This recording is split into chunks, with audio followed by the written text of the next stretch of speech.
ఇండోనేషియాలో ఓ school building కుప్పకూలింది. శిథిలాల కింద 65 మంది విద్యార్థులు చిక్కుకుపోయారు. విద్యార్థులంతా 12 నుండి 17 ఏళ్లలోపు వారేనని అధికారులు తెలిపారు. భవనం కూలిన సమయంలో స్కూల్లో 79 మంది విద్యార్థులు ఉన్నారు. జావాలోని సిడోర్జో పట్టణంలో ఘటన జరిగింది. 4వ అంతస్తు నిర్మిస్తున్న క్రమంలో బిల్డింగ్ కుప్పకూలింది. ఘటనా స్థలంలో సహాయక చర్యలు కొనసాగుతున్నాయి.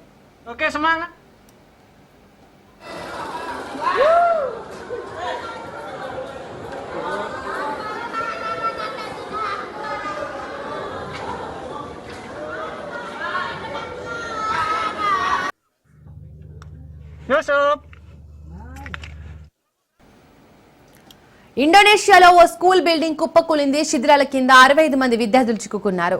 విద్యార్థులంతా 12 నుంచి 17 ఏళ్లలోపు వారినని అధికారులు తెలిపారు. భవనం కూలిన సమయంలో స్కూల్లో 79 మంది విద్యార్థులు ఉన్నారు. జావాలోని సిడోర్జో పట్టణంలో ఘటన జరిగింది. 4వ అంతస్తు నిర్మిస్తున్న క్రమంలో బిల్డింగ్ కుప్పకూలింది. ఘటనా స్థలంలో సహాయక చర్యలు కొనసాగుతున్నాయి.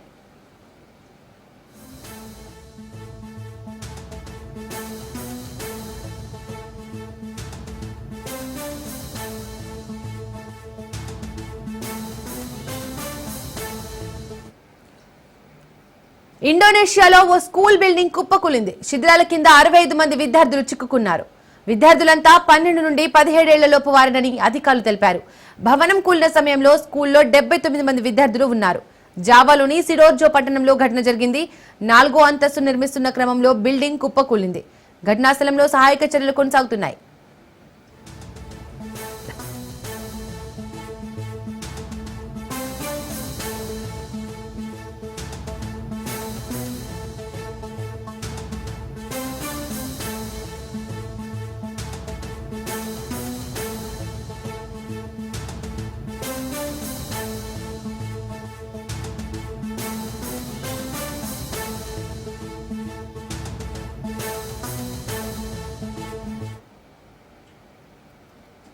నేడు రెండో రోజు పార్టీ ఫిరాయింపులపై విచారణ జరగనుంది. నిన్న విచారణకు 4 ఎమ్మెల్యేలు హాజరయ్యారు. నేడు మరికొంతమంది ఎమ్మెల్యేలు విచారణకు హాజరు కానున్నారు. స్టేట్మెంట్ రికార్డులపై ఎమ్మెల్యేలు సంతకాలు చేయనున్నారు.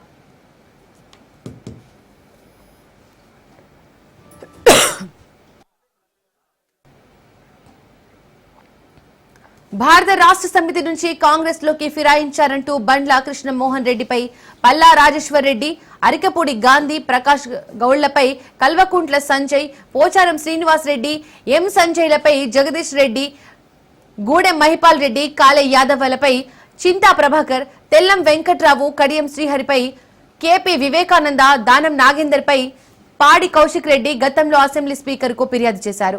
వీటిపై అసెంబ్లీ స్పీకర్ గడ్డం ప్రసాద్ కుమార్ సమక్షంలో విచారణ ప్రారంభించారు. ఫిరాయింపులపై ఫిర్యాదు చేసిన భారత కృష్ణా సమితి ఎమ్మెల్యేల తరపు న్యాయవాదులు కూడా దీనికి హాజరయ్యారు.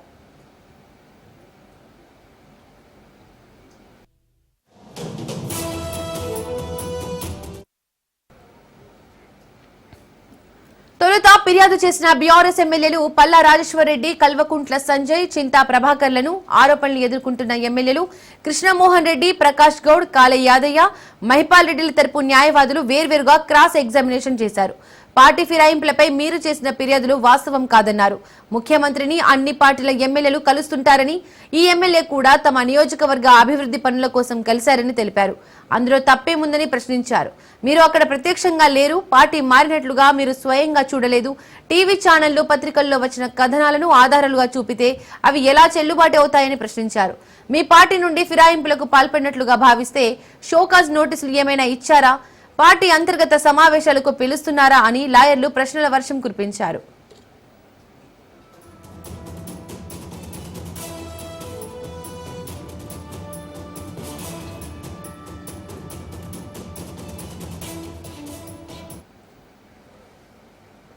పార్టీ మారినట్లుగా సమర్పించిన ఫోటోలు, వీడియోలు మార్ఫింగ్ చేసినట్లుగా ఉన్నాయని ఒక దశలో న్యాయవాదులు పేర్కొనగా, దీనిపై బీఆర్ఎస్ ఎమ్మెల్యేలు తీవ్ర అభ్యంతరం వ్యక్తం చేశారు. పార్టీ ఫిరాయింపులకు పాల్పడినట్లుగా తాము ప్రత్యక్షంగా చూడకపోయినా వారు ముఖ్యమంత్రి సమక్షంలో పార్టీ మారారన్నారు. ఈ విషయాన్ని వారే స్వయంగా మీడియాతో చెప్పారన్నారు. తమ సామాజిక మాధ్యమ వేదికల్లో పోస్టులు పెట్టారని తెలిపారు. తాము సమర్పించిన ఆధారాలన్నీ వాస్తవాలే అని పల్లా రాజేశ్వర్ రెడ్డి, డాక్టర్ సంజయ్, చింతా ప్రభాకర్ స్పష్టం చేశారు.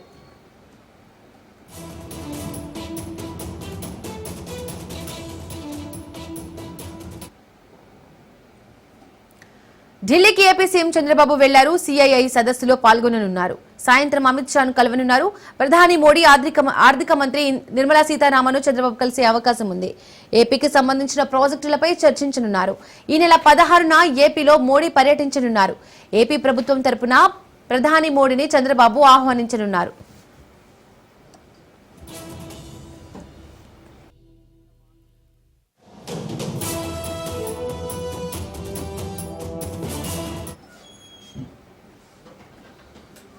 హైదరాబాద్ పోలీస్ కమిషనర్ గా సజ్జనార్ బాధ్యతలు స్వీకరించారు. గత 4 ఏళ్లుగా ఆర్టీసీ ఎండీగా బాధ్యతలు నిర్వహిస్తున్న సజ్జనార్ ను ప్రభుత్వం హైదరాబాద్ సిపిగా బదిలీ చేసింది. ఇప్పటి వరకు సిపిగా ఉన్న సివి ఆనంద్ ను హోంశాఖ ప్రిన్సిపల్ సెక్రటరీగా ట్రాన్స్ఫర్ చేసింది.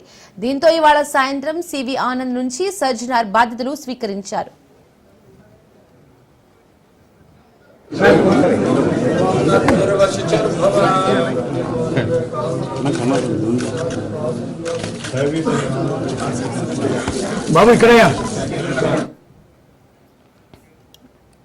తెలంగాణ రాష్ట్ర రోడ్డు రవాణా సంస్థకు 4 ఏళ్ల పాటు సేవలందించడం తనకెంతో ఆనందంగా ఉందని సజ్జనార్ అన్నారు. ప్రజలకు నేరుగా సేవలందించే సంస్థను వీడడం ఒకంత బాధగా ఉందని, ఆర్టీసీ స్టీరింగ్ వదిలేసి సమయం వచ్చిందని భావోద్వేగానికి గురయ్యారు. తనకు సహకరించిన సిబ్బందికి, అధికారులకు కృతజ్ఞతలు తెలిపారు. తన హయాంలో కొత్త బస్సుల కొనుగోలు, యూపీఐ పేమెంట్లు, ఎలక్ట్రిక్ బస్సులు, స్టేషన్ల ఆధునీకరణ, మెగా హెల్త్ క్యాంపులు వంటి కార్యక్రమాలు చేపట్టినట్లు చెప్పారు. ఆర్టీసీ కార్మికులకు త్వరలోనే పీఆర్సీ వచ్చే అవకాశాలు ఉన్నాయని వెల్లడించారు. సంస్థ మనుగడ కోసం ఉద్యోగులు శ్రమించాలని సూచించారు.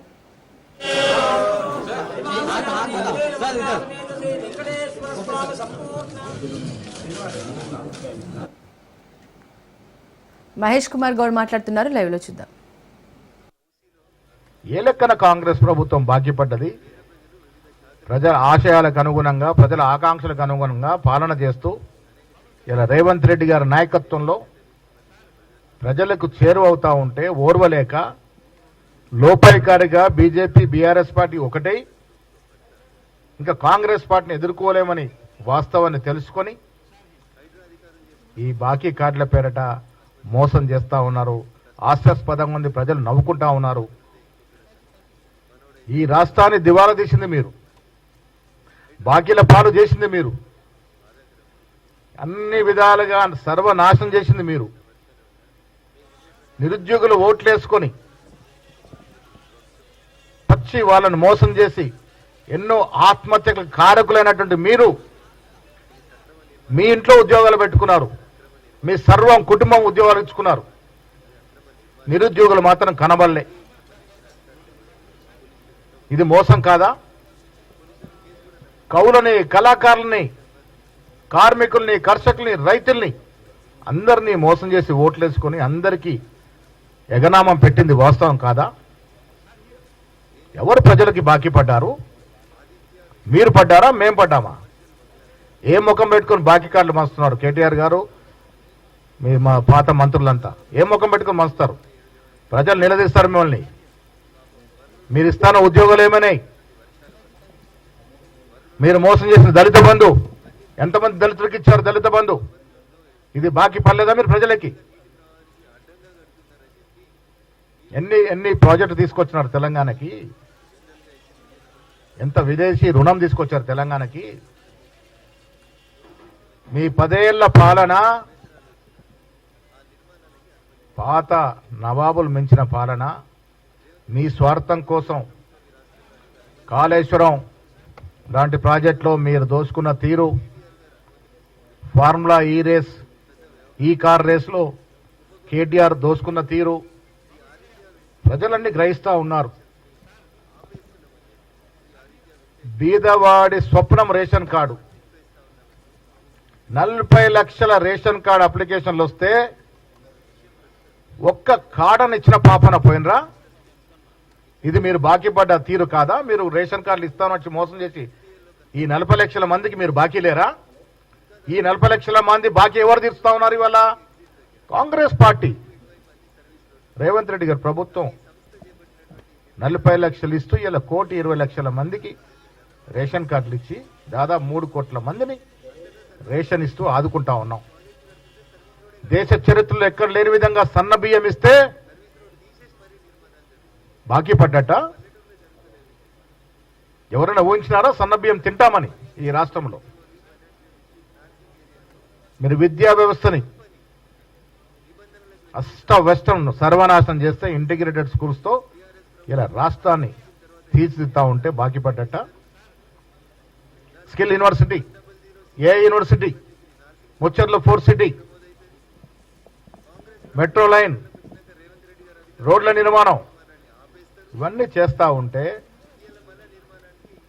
ఎవరికి బాకీ ఉన్నట్టు ఇవల్ల? ఏ ముఖం పెట్టుకొని బాకీ పాటలు మోస్తా ఉన్నారు? ప్రజలు తిరగబడతారు, జాగ్రత్త. ఇలా ఎరువుల పేరిట కేంద్ర ప్రభుత్వం మోసం చేస్తా ఉంది. బీఆర్ఎస్తో లోపాయకర ఒప్పందంలో వచ్చి సకాలంలో ఎరువులు ఇవ్వక కాంగ్రెస్ పార్టీని బద్నాం చేయాలన్న కుట్రలో భాగంగా కేంద్ర ప్రభుత్వం ఎరువులు ఆపింది. ఇది వాస్తవం కాదా? 10 ఏళ్లు మీరు కలిసి సంసారం చేశారు.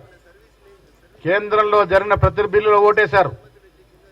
ఇవాళ కూడా మీరు కలిసే ఉన్నారు. కలిసి ఉన్నారు కాబట్టే కాంగ్రెస్ మీద కుట్రపూరితంగా వ్యవహరిస్తా ఉన్నారు. ఇబ్బడి ముబ్బడిగా అప్పులు తెచ్చి సర్వనాశనం ఈ రాష్ట్రాన్ని చేసింది కేసీఆర్ ప్రభుత్వము. ఇది యావత్ ప్రపంచానికి తెలుసు. ఆ బాకీ, ఆ బరువు ఇలా కాంగ్రెస్ పార్టీ మోస్తా ఉంది.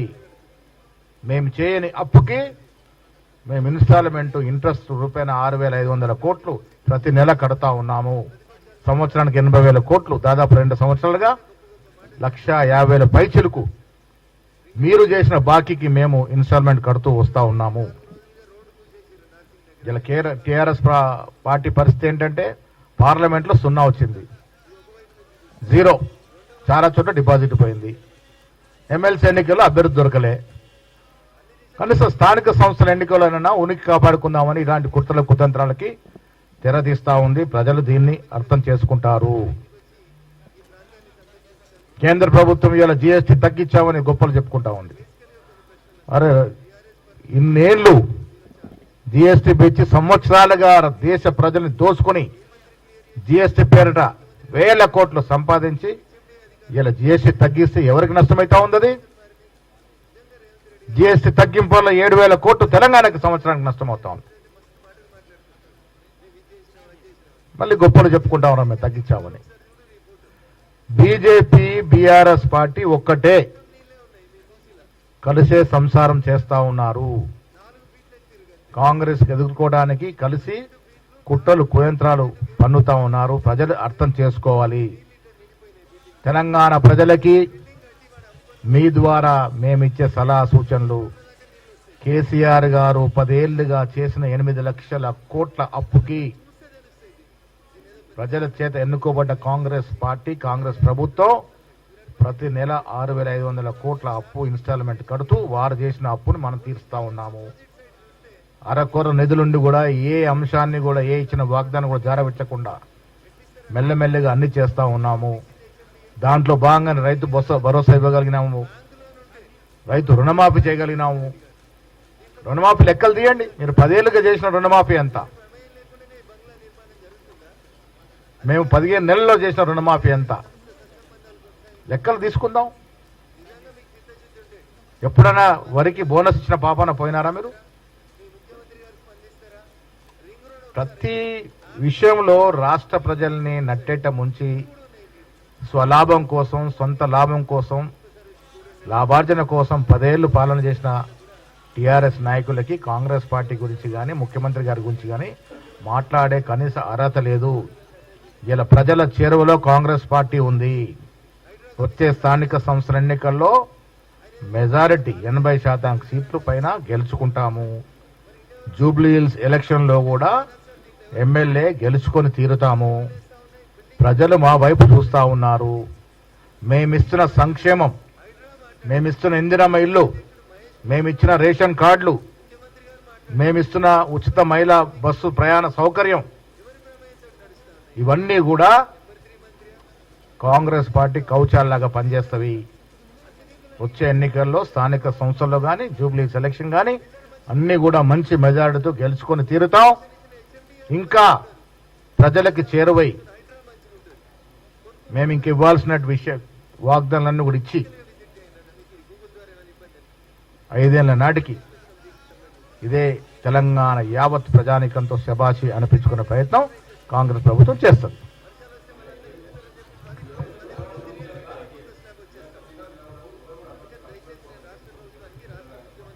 ఎలక్షన్లు ఇప్పుడు ఈటెల రాజేందర్ గారు బీసీ బిడ్డగా చెప్పుకుంటాడు. నేను ఇవాళ మీ ద్వారా వారికి ఒక సూటి ప్రశ్న.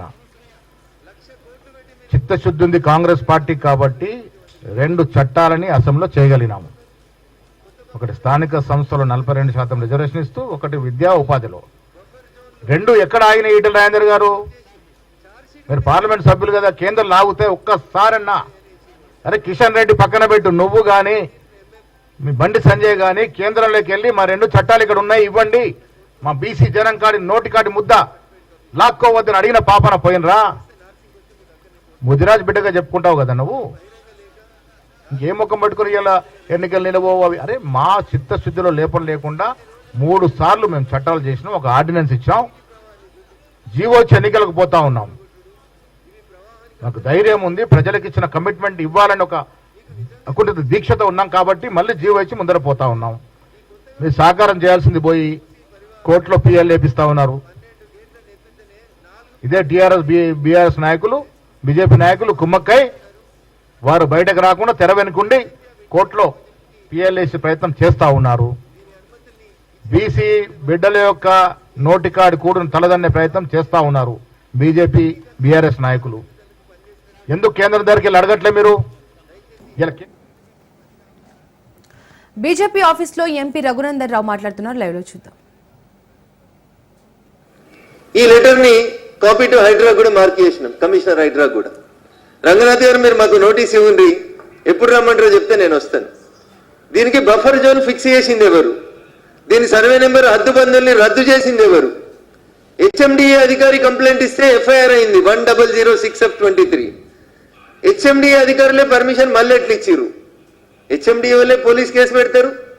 ఈ ప్రాజెక్ట్ కి కంపెనీకి ఎవరైతే ఓనర్ ఉంటో ఆయన మీదనే ఎఫ్ఐఆర్ రిజిస్టర్ అవుతుంది, ఆయన మీదనే పోలీసులు ఛార్జ్షీట్ ఫైల్ చేస్తారు. ఇంత జరిగిన తర్వాత మళ్ళీ మీరు ఈ అనుమతుల్ని కొనసాగిస్తున్నారంటే దీని వెనకాల ఉన్న మీ మంత్రులు ఎవరు, మీ ఎమ్మెల్యేలు ఎవరు, లేదా మీ ముఖ్యమంత్రి పేషీ నుంచి ఏమైనా ఆదేశాలు పోయినాయా, లేదా పిసిసి అధ్యక్షుని ఆదేశాల మేరకు కన్స్ట్రక్షన్ జరుగుతుందా? దీని మీద పూర్తి స్థాయిలో విచారణ జరిపించాలని ఈ రాష్ట్ర ముఖ్యమంత్రి రేవంత్ రెడ్డి గారికి చాలా స్పష్టంగా నేను ఈ సందర్భంగా ఒక బహిరంగ లేఖను రాస్తా ఉన్నాను. దీనికి సంబంధించినటువంటి అనుమతులని వెంటనే రద్దు చేయాలి. దీనికి సంబంధించి హైడ్రా వాళ్ళు కూడా డీసీ గారికి ఒక నోటీస్ ఇచ్చిండ్రు, ఒక ఇన్ఫర్మేషన్ కూడా ఇచ్చారు. దీనికి సంబంధించి ఎవరు సపోర్ట్ చేస్తలేరు దీనికి. నేను సూటిగా అడుగుతున్న రాష్ట్ర ప్రభుత్వాన్ని, పిసిసి అధ్యక్షుడు ఇన్వాల్వ్ అయిందా, రేవంత్ రెడ్డి గారు ఇన్వాల్వ్ అయినరా, ఉప ముఖ్యమంత్రి గారు ఇన్వాల్వ్ అయినరా, ఇంకెవరన్నా మంత్రులు ఇన్వాల్వ్ అయినరా? నేను సూటిగా అడుగుతున్నా, 1, 2, 3 మీ మంత్రులలో ఇంకెవరన్నా ఇన్వాల్వ్ అయినరా? అసలు ఎవరు ఇన్వాల్వ్ కాకపోతే ఒక పక్క 20 ఏళ్ల కింద కట్టిన ఇండ్లని కూలగొడుతున్న హైడ్రా, ఇండ్లను కూలగొడుతున్న ఈ రాష్ట్ర ప్రభుత్వం ఇంత మంచిగా నీళ్ల మధ్యలో కనబడుతుంటే దీన్ని కూలగొట్టడానికి మీకు ఇబ్బందులేంది? దీని అనుమతులను ఎందుకు రద్దు చేయరు? దీని బౌండరీస్ ఫిక్స్ చేసినటువంటి ఏడీ సర్వే, దీని బౌండరీస్ ఫిక్స్ చేసిన తహసీల్దార్ని మీరు ఎందుకు ప్రాసిక్యూట్ చేయరు? ఆ ఛార్జ్ షీట్ లో పోలీసు వాళ్ళు కేవలం కంపెనీ యజమాని, కంపెనీ సిబ్బంది మీద మాత్రమే కేసు చేశారు. ఏ స్టిచ్ ఇన్ టైం సేవ్స్ 9 అని చెప్తారు. ఒక కుట్టేయాల్సిన చోట మీరు మళ్ళీ దీన్ని కొట్టేయాల్సిన పరిస్థితి వస్తుంది. అందుకనే ఇప్పుడే కొట్టేస్తారా? హెచ్ఎండిఏ కమిషనర్ ఇచ్చిన అనుమతుల మీద మీరు ఒకసారి యాక్షన్ తీసుకుంటారా? ఏం చేస్తారనేది నేను రాష్ట్ర ప్రభుత్వాన్ని సూటిగా అడుగుతున్నా. ఇవి చేయకుండా మేము మూసీ సుందరీకరణ చేస్తాం, మూసీకి 1,00,000 కోట్లు పెడతాం, గుజరాత్లో సబర్మతి చేయలేదా, తెలంగాణలో చేస్తే బీజేపీ వాళ్ళు ఎందుకో అడ్డం వస్తున్నారు, ఇట్లాంటి మాటలు మాట్లాడేటువంటి కాంగ్రెస్ పెద్దల్లారా, గద్దల్లారా, ఏ గద్ద వాలింది బంగ్లా మీద అనేది చెప్పుండ్రి. ఎన్ని సూట్ కేసులు ఎత్తుకపోయిందా గద్ద అనేది ఒకసారి ఎంక్వైరీ చేయండి. మీరే అధికారంలో ఉన్నారు కదా. అందుకని దయచేసి ఈ అక్రమ నిర్మాణాన్ని, అగైన్ ఐఎమ్ కోటింగ్, ఈ అక్రమ నిర్మాణాన్ని, అక్రమం అని ఎందుకంటున్నా పోలీస్ ఛార్జ్ షీట్ లో రాసిండ్రు, ఎఫ్టీఎల్, బఫర్ జోన్లు, రెవెన్యూ సరిహద్దులు అన్ని తొలగించబడ్డాయని, ఒక సర్వీస్ రోడ్ క్లోజ్ చేయబడిందని. అరే రింగ్ రోడ్ ఎందుకు ఎక్స్పాన్షన్ చేస్తారు? సర్వీస్ రోడ్లు ఎందుకు వేస్తారు? నార్సింగ్ దగ్గర కొత్త టోల్ గేట్ ఎందుకు పెట్టినాం? నార్సింగ్ దగ్గర రింగ్ రోడ్ దిగేందుకు ఎందుకు అవకాశం ఇచ్చినాం మనం? నియోపోలిస్ దగ్గర కొత్త టోల్ గేట్ ఎందుకు పెట్టినాం? అంటే ఈ ఏరియా అంతా అభివృద్ధి అవుతుంది. ఈ ప్రాంతంలో కొత్త సాఫ్ట్వేర్ కంపెనీస్ వస్తాయి. అక్కడ ఉండేటువంటి నివాసాలలో ఉంటున్నటువంటి సాఫ్ట్వేర్ ఎంప్లాయీస్ కష్టం కావద్దని. మరి దీనికి 3 దిక్కులనే రోడ్ ఎందుకు ఉంది? 4వ దిక్కు ఎందుకు మూసినరు? రోడ్డు మూస్తారా? ఎక్కడైనా సర్వీస్ రోడ్ క్లోజ్ చేస్తారా? సర్వీస్ రోడ్ క్లోజ్ చేసి బరి తెగించి భాగ్యనగరం లోపల ఇట్లా కడుతుంటే మరి మీ అధికారులు ఏం చేస్తారు? మీరేం చేస్తారు? అందుకని చెప్పి మెయిల్ ద్వారా పంపిస్తా ఉన్నాం. అంతేకాకుండా ఆ మెయిల్ మీరు చూస్తారో చూడరో అని పోస్ట్ ద్వారా పంపిస్తున్నాం. మీ గూగుల్ మ్యాప్లలో మీ అధికారులు చూస్తారో చూడరో అని ఫోటోలు వీడియోలు కూడా తీసుకొచ్చినాం. ఆ ఫోటోలు వీడియోలు అన్నింటి కూడా పంపిస్తా ఉన్నాం. మీడియా మిత్రులకి ఈ సందర్భంగా నేను సవినయంగా చేసేటువంటి అప్పీల్, 2వ తారీఖు దసరా అయిపోయినాక 3వ తారీఖు మధ్యాహ్నం మీరు రాండి. నాకు తెలిసి అప్పటికల్లా వీళ్ళు మోటార్లు పెట్టి ఎత్తేస్తారు నీళ్లు. బట్ వీళ్ళు కమ్ టు ఏ కన్క్లూజన్. నీళ్ళు ఎంత ఎత్తుకొచ్చినాయి స్థానికులను అడిగితే చెప్తారు. అక్కడ ఏం జరిగింది అనేది ఒకసారి చూడడానికి అవకాశం ఉంటుంది. కాబట్టి వీలుంటే ఈ రోజు రండి. ఎట్లా హైటెక్స్ దాకా వస్తున్నారు కాబట్టి అడిగి 2 కిలోమీటర్లే. వీలు కాకపోతే మళ్ళీ ఒకసారి తప్పకుండా దీన్ని చూడాలని గూగుల్ మ్యాప్స్ ద్వారా దీనికి సంబంధించినటువంటి పిక్చర్స్, వీడియోస్ అన్నింటినీ తీసుకోవాలని చెప్పి మీ అందరినీ కూడా విజ్ఞప్తి చేస్తూ, నిజంగా ముఖ్యమంత్రి గారికి ఇష్టం ఉంటే దీని మీద వెంటనే విచారణ జరిపించాలి. బాధ్యులై సూట్ కేసులు తీసుకున్నటువంటి మీ మంత్రుల్ని కట్టడి చేయాలి. లేకపోతే మేము న్యాయస్థానం ద్వారా మీ ప్రభుత్వాన్ని ఎండగడతామని చెప్పి ఈ సందర్భంగా తెలియజేస్తా ఉన్నాం. Thank you one and all. ఎవరైనా ఈ ఫొటోస్ తీసుకోగలుగుతాము, డౌన్లోడ్ చేసుకోగలుగుతాము, లేదా ఫార్వర్డ్ చేయమంటే మా పరమేశ్వర్ గారు ఈ ఫొటోస్ అన్ని వాళ్ళకి ఫొటోస్ ఇస్తారు, లేదా పంపమంటే కాపీస్ పంపిస్తాం. గూగుల్ ద్వారా, మెయిల్ ద్వారా పంపిస్తాం. Thank you.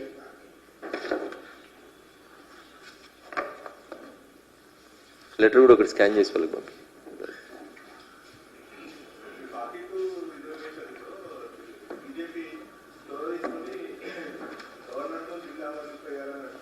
రేపు మాట్లాడదామన్నా. భాగ్యనగరం మునిగిపోతుంది, వరదలు వస్తున్నాయి, 1,00,000 కోట్లు పెట్టి. కాళేశ్వరం దగ్గర గోదావరి ఉగ్ర రూపం దాల్చింది. ఎగువన కురుస్తున్న భారీ వర్షాలతో ప్రమాద స్థాయిలో ప్రవహిస్తోంది. మొదటి ప్రమాద హెచ్చరిక కొనసాగుతోంది. పుష్కర ఘాట్ ను వరద ముంచెత్తింది. మేడిగడ్డ లక్ష్మీ బ్యారేజ్ కు భారీ వరద పోటెత్తింది. 85 గేట్లు ఎత్తి దిగువకు నీటి విడుదల చేస్తున్నారు. ఇన్ఫ్లో అవుట్ఫ్లో 10,43,840 క్యూసెక్కులుగా ఉంది.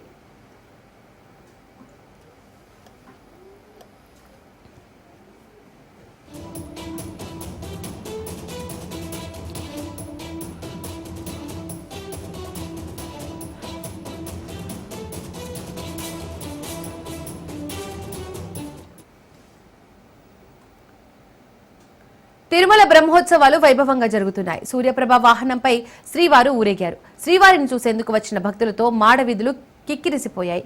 గోవింద నామస్మరణలతో 7 కొండలు మార్మోగాయి.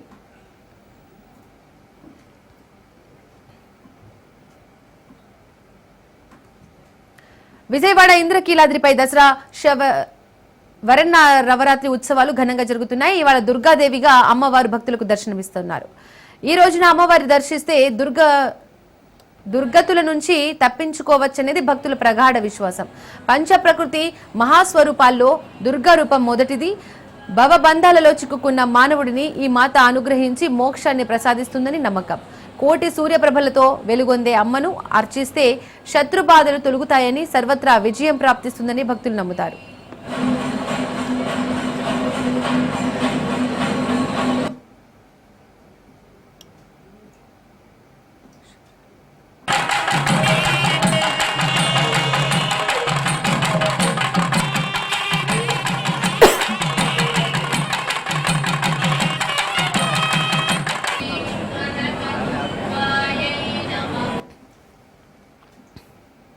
నిర్మల్ జిల్లా బాసరా శ్రీ జ్ఞాన సరస్వతి క్షేత్రంలో శ్రీ శారదీయ శరన్నవరాత్రి ఉత్సవాలలో అమ్మవారు సిద్ధిదాత్రి దేవి అలంకరణలో భక్తులకు దర్శనమిస్తున్నారు.